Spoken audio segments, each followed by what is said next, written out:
Hi viewers, welcome to our channel. ప్రస్తుతం మనతో పాటు సీనియర్ జర్నలిస్ట్ దాము బాల సన్న వారితో మాట్లాడదాం. నమస్కారం సార్. నమస్తే. సార్, జగన్ గారు చంద్రబాబు నాయుడు గారిని కాంప్రమైజ్ అవ్వడానికి లండన్లో కలిశారు అన్న ఒక వార్త వైరల్ అవుతుంది సార్. దీంట్లో నిజమెంతుంది? పాసిబుల్ అంటారా సార్? అంటే రాజకీయాల్లో ఏదన్నా పాసిబులే, కలవలేరు అని చెప్పలేము మనం. బట్ ఎందుకు ఈ వార్త వైరల్ అవుతుంది అనేది ఇంపార్టెంట్. ఎందుకు చేస్తున్నారు, ఇది ఎవరు చేస్తున్నారు? వైసీపీ వాళ్ళు చేస్తున్నారా, తెలుగుదేశం వాళ్ళు చేస్తున్నారా? మొత్తానికి చంద్రబాబు జగన్ భేటీ లండన్లో అని ఒక వార్త వస్తుంది. ఎందుకంటే జగన్ కూడా లండన్లో అక్కడున్న ఎన్ఆర్ఐల్ని కానీ ఎవరిని కలవలేదు.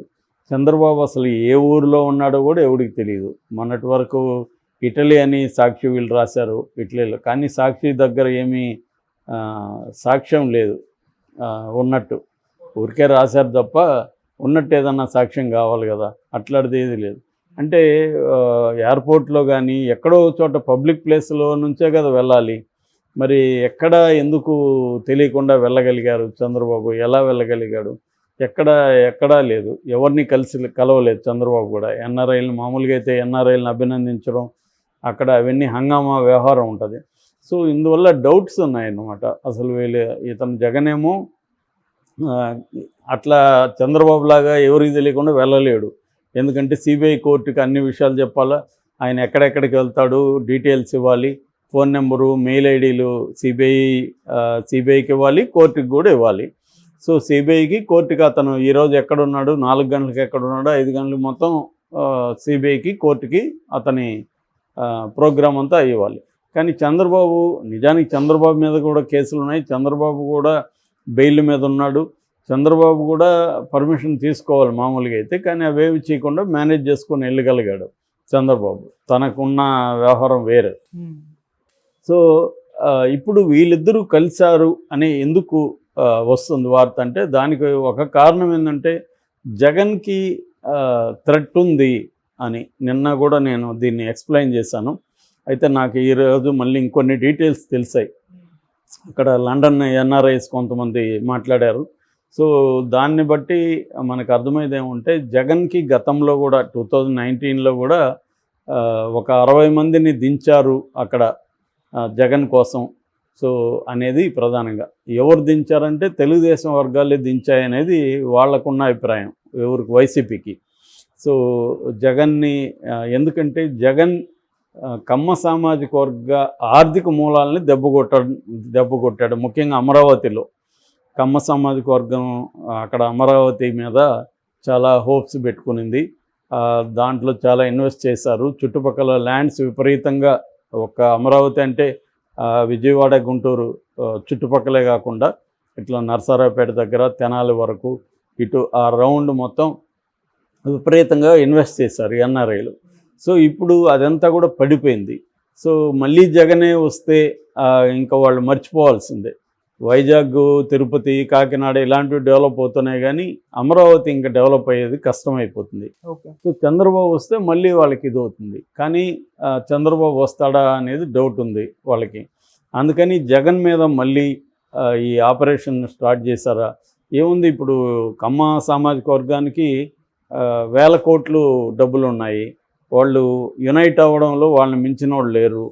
సో మొన్న కూడా మనం చూసాం కదా, ఇక్కడ కోమటి జయరాం వీళ్ళు ఓపెన్గానే డబ్బులు పడేద్దాం, ఎవరెవరికి అవసరాలు ఉంటాయి కనుక్కోండి, ప్రతి ఒక్కడికి, వాడికి పెళ్ళం ఉంటుంది, పిల్లలు ఉంటారు, ఇష్యూస్ ఉంటాయి, 2 లక్షలు ముఖాన్ని కొడదాం అన్నట్టుగా మాట్లాడారు కదా.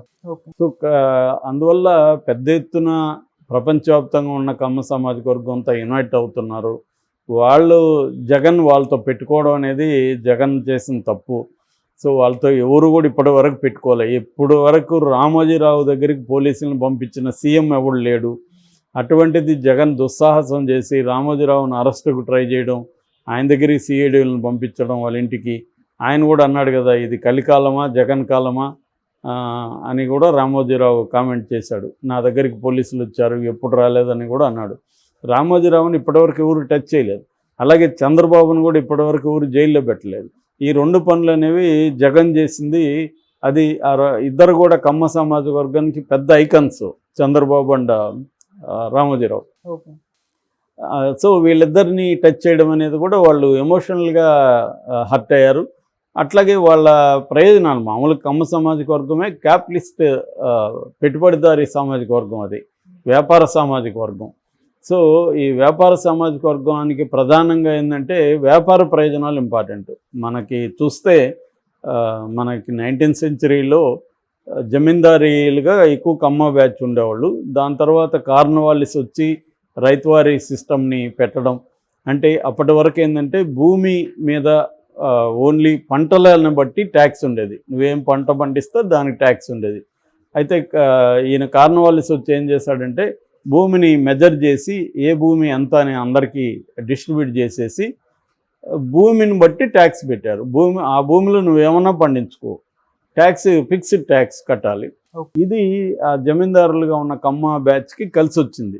ఎందుకంటే వాళ్ళందరూ కమర్షియల్ క్రాప్స్ వేసుకోవడం, కమర్షియల్ క్రాప్స్ ఎంత వేసుకున్నా కూడా ట్యాక్స్ సేమే కాబట్టి కమర్షియల్ క్రాప్స్ లేకపోవడం. దీనికి ఇంకొక కారణం కాటన్ బ్రిడ్జెస్ కట్టడం, వాటికి వాటర్ని అవైలబుల్గా ఉంచడం, రాజమండ్రి ధవళేశ్వరం కావచ్చు, కృష్ణా బ్యారేజ్ కావచ్చు, ఇవన్నీ.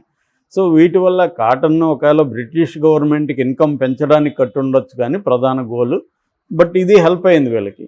సో కాటన్ అండ్ కార్నవాలిస్ వీళ్ళిద్దరు వల్ల కమ్మ సామాజిక వర్గం అనేది కమర్షియల్ క్రాప్స్లోకి వెళ్ళారు. కమర్షియల్ క్రాప్స్ని ట్రేడింగ్కి స్మాల్ టౌన్స్లోకి పక్క టౌన్లోకి రావాల్సిన అవసరం.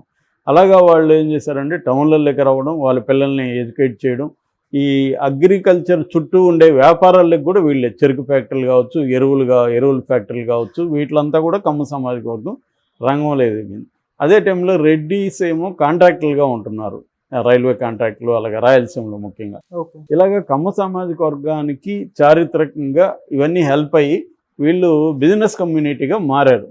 సో మారినప్పుడు వాళ్ళలో యునైట్ కూడా అవ్వడం మొదలైంది. వాళ్ళు వ్యాపారాని కోసం వాళ్ళు కమ్మ ఇక్కడ కాకుండా కోయంబత్తూరులో ఉన్న నాయుడుస్ అంటారు వాళ్ళతో కూడా వీళ్ళకి తమిళనాడులో ఉన్న వాళ్ళతో కూడా సంబంధ బాంధవ్యాలు ఉండడం, ఇవన్నీ జరిగాయి. అలాగా వీళ్ళు యునైటెడ్గా ఉంటారు బిజినెస్ ఇంట్రెస్ట్లో. వాళ్ళకి ప్రతిదీ వ్యాపారం అనేది ఇంపార్టెంట్. సో ఈ కాంటెక్స్లో జగన్ దాన్ని దెబ్బ కొట్టాడు. ఆ హెజమోని అంటారు, ఆధిపత్యం. ఆ ఆధిపత్యాన్ని ఎమోషన్ లెవెల్లోనూ కొట్టాడు, బిజినెస్ లెవెల్లోనూ దెబ్బ కొట్టాడు. సో అందువల్ల ఇప్పుడు వాళ్ళంతా యునైట్ అయ్యి జగన్ని ఏదన్నా హామ్ చేద్దాము అనే ఉద్దేశం ఉన్నట్టుగా వాళ్ళు ఆరోపిస్తున్నారు. వేరే రకమైన మనకేం తెలియదు, బట్ వైసీపీ వాళ్ళ ఇన్సైడ్ వాళ్ళకున్న ఇదేం. అందుకనే నిన్న కూడా మనకి లండన్లో ఈయన పొన్నవోలు సుధాకర్ రెడ్డి జగన్ ప్రమాదంలో ఉన్నాడు, మనం ఆయన్ని కాపాడుకోవాలా అనడం ఉద్దేశం కూడా ఏంటంటే జగన్ ఎందుకు మన అందరినీ కలవలేకపోతున్నాడు, ఎక్కువ ఎమ్మెల్యేలను వీళ్ళని ఎందుకు కలవలేకపోతున్నాడు అంటే అతనికి థ్రెట్ ఉంది, అందుకనే అతను పరదాలు ఇవన్నీ కట్టుకొని వస్తాడని కూడా తెలుగుదేశం మీడియా జగన్ని కామెడీ చేస్తుంటారు. నిజానికి జగన్కి విపరీతమైన థ్రెట్ ఉంది కాబట్టే జగన్ జాగ్రత్తగా ఉంటున్నాడు, మనం అందరినీ కలవలేకపోతున్నాడు. నా అదృష్టం నేను కలవగలిగాను. సో మన బర్త్డేకి కూడా నాకు జగన్ విషెస్ చెప్పాడు. సో అందరికీ అదృష్టం ఉండకపోవచ్చు, కాబట్టి ఇప్పుడు చెట్టున కాసిన పువ్వులన్నీ దేవుడి దగ్గరికి అన్ని పువ్వులు వెళ్ళవు, కొన్ని నేలలో జారుతాయి. అలాగా నాకు అదృష్టం ఉండడం వల్ల జగన్ నన్ను కలిశాడు. సో మీరు కలవలేదని మీరేం బాధపడకండి, మనం జగన్ని సేవ్ చేసుకోవాలి అన్నట్టుగా మాట్లాడినట్టుగా మనకి అర్థమైంది. సో ఈ కాంటెక్స్ట్లో జగన్ ఒకవేళ తనకి థ్రెట్ ఉన్నప్పుడు అదేదో చంద్రబాబుతోనే తేల్చుకుందాం, నాకు మీ సామాజిక వర్గాన్ని దెబ్బతీయాలనేమి ఇంట్రెస్ట్ లేదు, నేను అమరావతి డెవలప్మెంట్ కంటే ఆల్రెడీ డెవలప్ అయిన సిటీ అది ఉందని వెళ్ళాను తప్ప నాకు దీని మీద ఏమో గ్రడ్జి లేదు, లేకపోతే మీ సామాజిక వర్గం మీద గ్రడ్జి లేదు అన్నది అతను ఏమన్నా చెప్పాలనుకున్నాడా. ఎందుకంటే థ్రెట్ అనేది ఎప్పటికీ కంటిన్యూస్గా ఉండిందనుకో అది ఇబ్బంది అవుతుంది కదా, ప్రజల్లోకి వెళ్ళలేడు, ప్రజల్లోకి వెళ్ళకపోతే ప్రజలు దూరం అవుతారు. సో అందుకని జగన్ రేపు అధికారం దూరం అయితే జగన్కి ఏం సెక్యూరిటీ ఉంటుంది, ఎంతున్నా పెద్ద ఇది లేదు కదా. సో ఆ యాంగిల్లో నుంచి జగన్ ఏమన్నా మాట్లాడడానికి ట్రై చేశాడా అని తెలియదు, చేసుండొచ్చు, ఎందుకంటే చేయరనే ఎవరు కూడా అనుకోవాల్సిన అవసరం లేదు.